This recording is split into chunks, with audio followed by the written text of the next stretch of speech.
ఈయన అరిగే రమేష్ అనే వ్యక్తి కబ్జాకోరు అన్నాడు. డిస్ట్రిక్ట్ ప్రెసిడెంట్ అంజనేయులు గౌడ్ గారు అన్నారు. ఎందుకు ఈయన చేసిన కబ్జాలకు గవర్నమెంట్ హాస్పిటల్లో 3 గుంటలు కొని మన మాది సాయిల్ది 3 గుంటలు కొని 10 గుంటల దాకా అమ్మింది.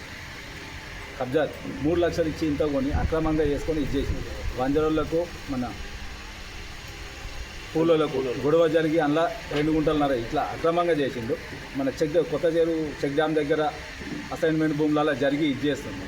అక్రమాలకు ఆయన అన్నాడు డిస్ట్రిక్ట్ ప్రెసిడెంట్ ఎలక్షన్లో వచ్చిండు చేసిండు. వాస్తవం ఈయన నువ్వు కాలుగిలిగా అనే భార్యను ఏమీ కూడా ఉద్దేశించలేదు. డిస్ట్రిక్ట్ ప్రెసిడెంట్ ఎట్లా అంటాడు ఒక భార్యను మంద బాటిల్ అమ్ముతుర్రని. ఈయన వేరే ఆయన మీద ఉద్దేశంతో రంగపేట కక్షతోటి ఆయన మీద వేరే వేసుకొని అంటున్నారు తప్పించి అని అట్లాంటి కక్షపూర్వకంగా అంజనేయులు గౌడ్ గారు వాళ్ళ భార్యను ఏమి ఉద్దేశపూర్వకంగా అనలేడు. ఎవరి అసలు వేస్తూ ఆయన తప్పులు పడుతుండే కానీ అదే ఉద్దేశించి ఈయన అక్రమాలకు పాల్పడుతుందని చెప్పేసి మేము హెచ్చరిస్తున్నాం.